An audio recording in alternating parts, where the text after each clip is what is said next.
யார் இந்த KPY Bala? Bala exposed. Bala வந்து ஒரு சர்வதேச கைக்கூலி, இவன் ஒரு ஸ்கேமு, இவன் மாட்டோன்னு நினைச்சா வாங்கடா அடிக்கலாம். இந்த வண்டி தான் அண்ணன் கேபிஒய் பாலா எனக்கு வாங்கி கொடுத்தது. இதை வந்து நிறைய பேர் என்ன சொல்றீங்க, வண்டி வந்து வாங்கி கொடுக்கல, பொய்யானது, நம்பர் பிளேட்லாம் மறைச்சிருக்காங்கன்னு அந்த மாதிரி சொல்றீங்க. இது வண்டி ஜெப்ட் நான் தான் ஓட்டுறேன், அண்ணன் எனக்கு வாங்கி கொடுத்த வண்டி தான். எவ்வளோ வன்மம் இல்லை? சரி ஓகே, நானும் வந்து இந்த 2 நாளா சரி ஓகே இது ஓகே இது இப்போ முடியும் அப்போ முடியும்னு பார்த்துட்டு இருந்தேன். ஒரே ஒரு படம் பண்ணேன், அந்த படத்துக்கு அப்புறம் இவ்வளோ வந்து ஏதாவது ஒன்று பண்ணுவாங்கன்னு எனக்கு சத்தியமா தெரியாது. ஒரு சின்ன கான்ட்ரவர்சி ஒன்று போயிட்டு இருக்கு இந்த ஆம்புலன்ஸ் ரிலேட்டடா. ஆம்புலன்ஸ் பார்த்தீங்கன்னா கொடுக்குறப்ப இல்லை டிடி அப்படின்னு சொல்லி மென்ஷன் ஆயிருக்கும். அது வந்து நாங்கள் கொடுத்த அடுத்த நாளே எங்களுக்கு தெரிய வந்துருச்சு அது வந்து டி மட்டும்தான். அன்னைக்கு பண்ண பெயிண்டிங் ரீஒர்க்னால வந்து டின்னு எக்ஸஸாக ஒன்று ஆட் ஆயிட்டுன்னு சொல்லிட்டு எஃப்சி முடிஞ்சதுனால இது நம்ம கேரேஜில் போட்டோம்.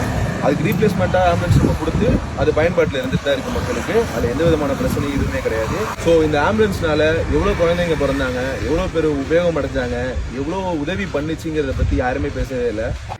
இந்த ஆம்புலன்ஸ் வந்து ஒரு நம்பர் பிளேட், ஒரு டி பிரச்சனை, சின்ன டி, அந்த டி பிரச்சனையை வச்சுக்கிட்டு எவ்வளோ பண்றாங்க. இந்த ஆம்புலன்ஸ் மூலியமாகவும் இந்த எத்தனை ஊருக்கு தண்ணி இல்லாத ஊருக்கு தண்ணி கிடைச்சி அந்த ஊர் மக்கள் வாழ்ந்துட்டு இருக்காங்க, எவ்வளோ ஆட்டோ டிரைவர்ஸ் இருக்காங்க. அது மட்டும் இல்லாமல் இந்த ஆம்புலன்ஸ் எவ்வளோ பேர் புழைச்சிருக்காங்க இந்த ஆம்புலன்ஸ் சர்வீஸ்ல. அது இல்லாமல் எவ்வளோ பசங்க வந்து படிக்கிறாங்க. இதெல்லாம் சொல்லக்கூடாது. அதெல்லாம் யாரும் நம்ம வந்து நல்ல பண்ற விஷயங்களை, பாசிட்டிவான விஷயங்கள் எதுவுமே போடுறதில்ல. ஏதோ ஒரு சின்ன டி ஸ்டிக்கர் பிரச்சனை, அதை வச்சுக்கினியும் எக்ஸ்போஸ்டு முகத்திரை கிழிஞ்சது, அதுலயும் ஒருத்தர் போட்டிருக்காரு சர்வதேச கைக்கூலியா. ஐயா நான் தினக்கூலி, அது கூட பரவாயில்ல. இந்த ஹாஸ்பிட்டல் வந்து இவன் கட்டுறான், எப்படி இவனுக்கு உள்ள காசு? ஏங்க நான் ஈவென்ட் போறேன், நான் வந்து ஆங்கரிங் பண்றேன், நான் படம் நடிக்கிறேன், ஆட் ஷூட் பண்றேன், அதை தாண்டி நான் ஃபாரின் ஈவெண்ட்ஸ் போறேன். இதுலயும் வந்து ஒரு ஃபாரின்ல இருந்து யாரோ காசு தராங்க. யாருங்க காசு தருவா அந்த காலத்துல? என்கிட்ட ட்ரஸ்ட் கிடையாது, என்கிட்ட எந்த விதமான கிரவுண்ட் ஃபண்டிங் ஆக்டிவிட்டிஸ் பண்ற எதுவுமே கிடையாது. நான் சொந்தமா சம்பாதிக்கிறத மட்டும் தான், நான் டே நைட்டா ஓடி சம்பாதிக்கிறதா பண்றேன். அதுலயும் எப்படி ஹாஸ்பிட்டல் கட்டினா அவ்வளவு காசு வேணுமே, இவ்வளவு காசு வேணுமே? ஏங்க நான் வீடு கட்ட வேண்டிய அந்த கால் கிரவுண்ட் இடத்துல பின்னாடி அமுதவானன் ஒரு கால் கிரவுண்ட் வாங்கி அரை கிரவுண்ட்ல வீடு கட்டுற இடத்துல நான் வந்து ஒரு சின்னதா ஒரு கிளினிக் கட்டுறேன். அதுக்கு வந்து சொல்றாங்க எப்படி வந்து இவருக்கு இவ்வளவு காசு கிடைக்குது? ஏங்க இதே நான் வந்து ஒரு 1.5 கோடி ரூபாய்க்கு லக்ஸரி காரும் ஒரு அடுக்குமாடி வீடும் கட்டியிருந்தா உனக்கு எந்த பிரச்சனையும் வந்திருக்காரு நிறைய பேர் சொன்னாங்க.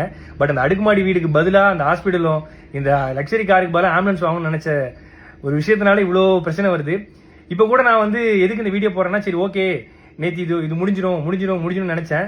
பட் இல்லை, இது வந்து முடிகிற மாதிரியே இல்லை. ஸோ அதனால தான் வந்து ஏன்னா நம்மளுடைய பேரை வந்து மக்கள் கிட்ட கலங்கடிக்கணுங்கிற ஒரு விஷயத்துக்காக இவ்வளவு விஷயங்கள் நடந்துட்டு இருக்கு. பரவாயில்ல, இப்போ நான் ஏன் வீடியோ போட்டேன்னா, இதை பார்த்து நிறைய மக்கள் வந்து நிறைய பசங்க வந்து ஐயோ இப்படிலாம் பண்ண இவ்வளவு பிரச்சனை இருக்குன்னு சொல்லிட்டு பின்வாங்கிடக்கூடாது. கடைசி வரைக்கும் அவங்களால முடிஞ்சது, ஏன்னா நம்மளை பார்த்து நிறைய பேர் பண்ணிட்டு இருக்காங்க. உண்மையாக வண்டி ரெஜிஸ்ட்ரேஷன் பண்ண புக்கு எல்லாமே இதெல்லாம் இருக்கு. அதுலயும் வந்து வீடியோ எடுத்து யூடியூப்ல போட்டு சம்பாதிக்கிறான். நான் வீடியோ எடுத்து இன்ஸ்டாகிராம்ல தான் போடுறேன். இன்ஸ்டாகிராம்ல போட காசு கிடையாது. யூடியூப் சேனல் வச்சிருந்தா தான் காசு. என் யூடியூப் சேனல் கிடையாது. ஆனா என்னை பத்தி தப்பா பேசி யூடியூப்ல போட்டு தான் ஒரு சிலர் காசு சம்பாதிச்சிட்டு இருக்காங்க சமீபமா. ஸோ நான் என்ன சொல்றதுன்னு தெரியல. பாத்துக்கலாம், எவ்வளோ வன்மத்தை தாண்டி வாழ வேண்டியதா இருக்குன்னு இப்பதான் தெரியுது. பிரச்சனை இருக்குன்னு தான் நல்லது பண்றோம், ஆனா நல்லது பண்றதுல ஒரு பிரச்சனை இருக்கான்னு கேட்டா என்ன சொல்றதுன்னு தெரியல. நன்றி. இந்த 2 நாளா நான் படுற கஷ்டத்துக்கு எல்லாத்துக்கும் நன்றி. ஆனா நீங்க பண்றதெல்லாம் பார்த்து நான் ஓட மாட்டேன். எனக்குன்னு மக்கள் இருக்காங்க, அவங்களுக்காக நான் கடைசி வரையும் ஓடுவேன். தேங்க்யூ.